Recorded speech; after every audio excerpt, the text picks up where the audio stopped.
नमस्कार. आज आपण मकर संक्रांती विशेष तिळाची कुरकुरीत चिक्की तयार करणार आहोत. चिक्कीला रंग पहा, अगदी सुरेख आलेला आहे आणि मस्त अशी कुरकुरीत तयार झालेली आहे. अजिबात चिवट किंवा चिकट झालेली नाही. बऱ्याच वेळा काय होतं, चिक्की तयार करायला गेल्यावरती नेमका पाक फसतो. म्हणजे आपल्याला कळतच नाही पाक व्यवस्थित तयार झाला आहे की नाही. कधी कधी पाक अर्धवट कच्चा राहतो तर कधी कधी फारच पुढे जातो.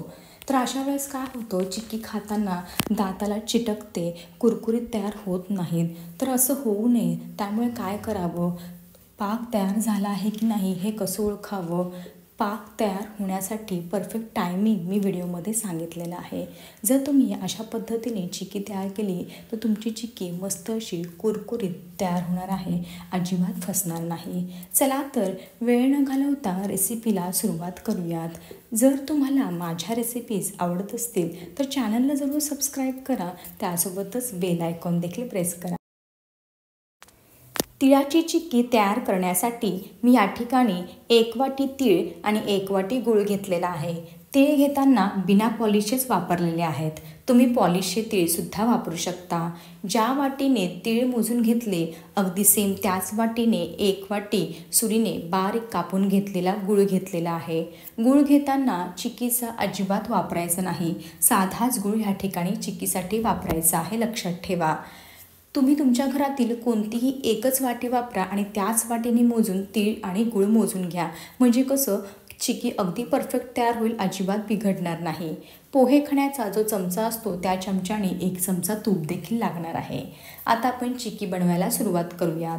त्या अगोदर मी अशा लाकडी पोलपाटावरती चिक्की सेट करणार आहे. त्यामुळे चिक्की बनवण्या अगोदरच पोलपाटाला आणि बेलण्याला व्यवस्थित तूप लावून घ्यायचं आहे. म्हणजे चिक्की मस्त अशी डिमोल्ड होईल, अजिबात कुठेही चिटकून राहणार नाही. सर्वात आधी तीळ भाजून घेऊयात. त्यासाठी गॅसवरती एक कढई ठेवलेली आहे. घेतलेले सर्व 1 वाटी तीळ कढईमध्ये घालायचे आहेत आणि अगदी कमी गॅसवरती सतत हलवत मस्त असे 3 ते 4 मिनटं तीळ खमंग आणि खरपूस भाजून घ्यायचे आहेत. लक्षात ठेवा, मोठ्या गॅसवरती आणि जास्त डार्क रंगावरती तीळ भाजायचे नाहीत. अगदी कमी गॅसवरती 1 वाटी तीळ भाजण्यासाठी साधारणतः 3 ते 4 मिनटं लागतात. चला तर सतत हलवत तीळ मस्त असे खमंग भाजून घेऊयात. या ठिकाणी 3 ते 4 मिनटं झालेले आहेत. अगदी कमी गॅसवरती सतत हलवत तीळ छान असे भाजून घेतलेले आहेत. तुम्ही या ठिकाणी पाहू शकता तिळाचा हलकासा रंग देखील बदललेला आहे. जास्त डार्क रंगावरती तीळ भाजून घेतलेले नाहीत. अगदी ह्याच रंगावरती तुम्हाला देखील भाजून घ्यायचे आहेत. आता भाजून घेतलेले तीळ एका ताटामध्ये काढून घेऊयात. लगेचच ह्याच कढईमध्ये आपण गुळाचा पाक तयार करायला सुरुवात करूयात. गुळाचा पाक तयार करण्यासाठी कढईमध्ये घेतलेलं 1 चमचा साजूक तूप घालायचं आहे. साजूक तूप चांगलं वितळलं की लगेचच 1 वाटी गूळ देखील घालायचा आहे. गूळ तुपामध्ये अगदी व्यवस्थित मिक्स करून घ्यायचा आहे आणि पूर्णपणे विरघळवून घ्यायचा आहे. लक्षात ठेवा, या ठिकाणी आपल्याला तिळाच्या चिक्कीसाठी गुळाचा अगदी कडक पाक तयार करायचा आहे. तुम्हाला मी पुढे पुढे दाखवेल की कडक पाक कसा ओळखायचा किंवा झाला आहे की नाही हे कसं ओळखायचं हे आपण पुढे पाहणारच आहोत. सर्वात आधी आपण हा घातलेला 1 वाटी जो गूळ आहे तो साजूक तुपामध्ये पूर्णपणे वितळून घेऊयात. साधारणतः मध्यम गॅसवरती 2 मिनिटातच घातलेला पूर्ण 1 वाटी गूळ पूर्णपणे वितळलेला आहे. गुळाचे खडे अजिबात शिल्लक राहिलेले नाही. आता असा गूळ वितळल्यानंतर गॅसची फ्लेम अगदी कमी ठेवायची आहे आणि आपल्याला गुळाचा पाक तयार करून घ्यायचा आहे. जसं जसं हा गुळाचा पाक तयार होईल ना तसं तसं आपल्या ह्या गुळाच्या पाकाला फेस यायला सुरुवात होते आणि रंग देखील डार्क होतो. आता तुम्हाला मी दाखवेल पुढे की गुळाचा पाक तयार झाला आहे की नाही हे कसं ओळखायचं. तुम्ही आता या ठिकाणी पाहू शकता, गूळ वितळल्यापासून साधारणतः 1 मिनिट झालेला आहे. आपल्या पाकाला भरपूर फेस आलेला आहे आणि रंग देखील डार्क झालेला आहे. आता आपण चेक करूयात पाक तयार झाला आहे की नाही. पाक तपासण्यासाठी काय करायचं, एखाद्या छोट्या वाटीमध्ये थोडंसं पाणी घ्यायचं. तयार झालेला पाक जो आहे ना, म्हणजे पाकाचे 1-2 थेंब पाण्यामध्ये घालायचे. तुम्ही या ठिकाणी पाहू शकता थोडीशी पाकाची गोळी तयार झालेली आहे, पण दोन्ही बोटांच्या मध्ये हा पाक सहजरित्या ताणला जात आहे. याचा अर्थ हा पाक कडक नाही आहे, अतिशय मऊ पाक आहे. आपल्याला चिक्कीसाठी कडक पाक हवा आहे, त्यामुळे आपला पाक या स्टेजला तयार झालेला नाही. आणखी 1 मिनटं आपण हा तयार केलेला गुळाचा पाक शिजवून घेणार आहोत. या ठिकाणी गुळ वितळल्यापासून साधारणतः 2 मिनिटं झालेली आहे. आपल्या पाकाला भरपूर फेस आलेला आहे आणि रंग देखील डार्क झालेला आहे.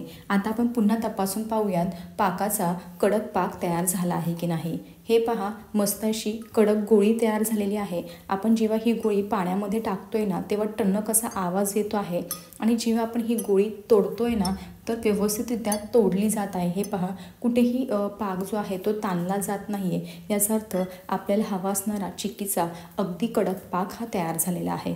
अगदी ह्याच पद्धतीने हा पाक तयार करून घ्यायचा आहे. तेव्हाच तुमची चिक्की अगदी कुरकुरीत तयार होणार आहे. अजिबात कुठेही चिवट किंवा चिकट तयार होणार नाही. आता लगेचच असा कडक पाक तयार झाला की गॅस बंद करायचा आहे. गॅस बंद केल्यानंतरच आपण सुरुवातीला जे भाजून घेतलेले तीळ होते ना ते सर्व तीळ या गरमागरम पाकामध्ये घालायचे आहेत. लक्षात ठेवा, गॅस बंद केल्यानंतरच तीळ पाकामध्ये घालायचे आहेत. आता इथून पुढे आपल्याला हात अगदी फटाफट चालवायचा आहे. हे घातलेले 1 वाटी तीळ जे आहेत ना ते फटाफट गुळाच्या पाकामध्ये अगदी व्यवस्थित मिक्स करून घ्यायचे आहेत. हे पहा, या पद्धतीने गॅस पुढे आता कुठेही चालू करायचं नाही. बंद गॅसमध्येच आपल्याला हे घातलेले तीळ गुळाच्या पाकामध्ये अगदी व्यवस्थित मिक्स करून घ्यायचे आहेत. आपण जेव्हा सुरुवातीला पाक तपासतो ना तेव्हा गॅस कुठेही मोठा किंवा मध्यम ठेवायचा नाही. कमी गॅसवरतीच आपल्याला पाक तपासायचा आहे. नाहीतर काय होतं, कधी कधी पाक पुढे जातो किंवा कच्चा राहतो, त्यामुळे चिक्की व्यवस्थित तयार होत नाही. हे पहा, साधारणतः 2 ते 3 सेकंदामध्येच फटाफट मी घातलेले 1 वाटी तीळ गुळाच्या पाकामध्ये व्यवस्थित मिक्स करून घेतलेला आहे. मस्त असा गोळा तयार झालेला आहे. आता फटाफट आपल्याला तूप ग्रीस करून घेतलेल्या पोलपाटावरती हे सर्व जे मिश्रण आहे ते घालून घ्यायचं आहे. हे पहा, या पद्धतीने.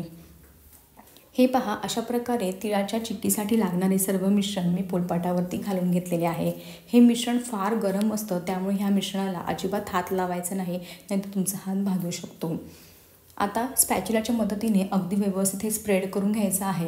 तुमच्याकडे जर असं स्पॅच्युला नसेल तर लाकडी कलथ्या असतो ना त्याचासुद्धा वापर करू शकता, कारण लाकडी कलथ्यालासुद्धा हे जे मिश्रण आहे ते चिकटणार नाही. आता व्हिडिओमध्ये दाखवते त्याप्रमाणे बेलण्याने अगदी मस्त असं पातळ लाटून घ्यायचं आहे. चिक्की तुम्ही जेवढी अशी पातळ लाटणार ना तेवढी मस्त अशी कुरकुरीत तयार होते. पण जर तुम्हाला थोडीशी जाड चिक्की हवी असेल ना तर जाडसुद्धा ठेवू शकता, पातळ हवी असेल पातळसुद्धा करू शकता, तुमच्या आवडीनुसार. मी या ठिकाणी अगदी मस्त अशी पातळ चिक्की लाटून घेणार आहे. हे पहा, अशा प्रकारे एकदम मस्त अशी पातळ चिक्की लाटून घेतलेली आहे. बेलण्यालासुद्धा तूप लावल्यामुळे चिक्की बेलण्याला कुठेही चिटकलेली नाही. अगदी सहजरित्या मस्त अशी पातळ लाटून तयार झालेली आहे. आता अशी चिक्की पातळ लाटून झाल्यानंतर काय करायचं, लगेचच पिझ्झा कटरच्या मदतीने व्यवस्थित कट करून घ्यायची आहे. कारण चिक्की गरम गरम असतानाच कट केली ना तर व्यवस्थित कट होते. नाहीतर काय होतं, खूप लगेच पटकन कडक होते ना त्यानंतर व्यवस्थित कट होणार नाही. त्यामुळे हे मिश्रण गरम गरम असतानाच आपल्याला कट करून घ्यायचे आहेत. जर तुमच्याकडे असा पिझ्झा कटर नसेल तर सुरीनेसुद्धा याचे तुम्ही कट करून घेऊ शकता, तुकडे करून घेऊ शकता. हे पहा, अशा रीतीने पिझ्झा कटरच्या मदतीने मस्त अशी मी चिक्की कट करून घेत आहे. तुम्ही तुमच्या आवडीनुसार चिक्कीला शेप देऊ शकता. डायमंड शेपमध्ये किंवा अशा चौकोनी शेपमध्ये सुद्धा तुम्ही चिक्की कट करून घेऊ शकता. फक्त लक्षात ठेवा, चिक्की अशी लाटून झाली की गरम गरम असतानाच कट करून घ्यायची आहे. ही खास महत्त्वाची टिप्स आहे, लक्षात ठेवा. अशा प्रकारे मी मध्यम आकाराची मस्त अशी चिक्की कट करून घेतलेली आहे. तुम्हाला जर मोठे तुकडे करायचे असतील ना चिक्कीचे तर तुम्ही त्याप्रमाणे चिक्की कट करून घेऊ शकता. आता अशी चिक्की कट करून झाले की हे जे मिश्रण असतं चिक्कीचं ते फार गरम असतं, त्यामुळे साधारणतः 1 अर्धा तास पंख्याखाली हे असंच ठेवून द्यायचं आहे. पूर्णपणे थंड झाल्यानंतर आपण चिक्की डिमोल्ड करणार आहे. या ठिकाणी अर्धा तास झालेला आहे. चिक्की अशीच पंख्याखाली मी ठेवून दिलेली होती. पूर्णपणे चिक्की थंड झालेली आहे. आता आपण लगेचच डिमोल्ड करूयात. हे पहा, चिक्की सहजरित्या डिमोल्ड होत आहे. अजिबात कुठेही पोलपाटाला चिटकून राहिलेली नाही. तुम्हाला व्हिडिओमध्ये समजत असेल. जेव्हा आपण पोलपाटाला व्यवस्थित तूप ग्रीस करून घेतो ना तेव्हा मस्त अशी चिक्की निघते आणि गुळाचा पाक देखील अगदी परफेक्ट तयार केलेला आहे. त्यामुळे चिक्की तुमची अजिबात फसणार नाही.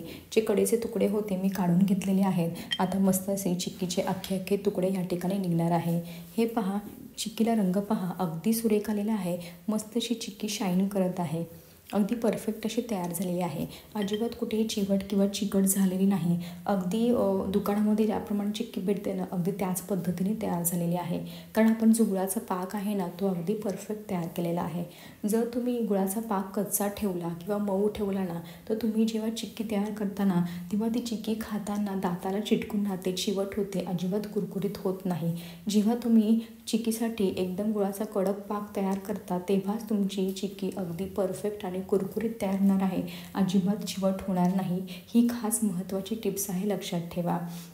साधारणतः गूळ वितळल्यापासून 2 ते 3 मिनिटांमध्ये गुळाचा अगदी आपल्याला हवा असणारा कडक पाक तयार होतो. हे पहा, चिक्की अगदी सहजरित्या डिमोल्ड होत आहे. मस्त अशी कुरकुरीत तयार झालेली आहे. चला तर ह्याच पद्धतीने तिळाच्या चिक्कीच्या ज्या वड्या आहेत ना, ते सर्व वड्या मी एका प्लेटमध्ये काढून घेते. हे पहा, अशा प्रकारे मी तयार केलेली सर्व चिक्की पोलपाटामधून डिमोल्ड करून घेतलेली आहे. चिक्की पहा, अगदी मस्त अशी तयार झालेली आहे. कुठेही पोलपाटाला चिटकून राहिलेली नाही. चिक्कीच्या मस्त अशा अख्ख्या वड्या निघालेल्या आहे.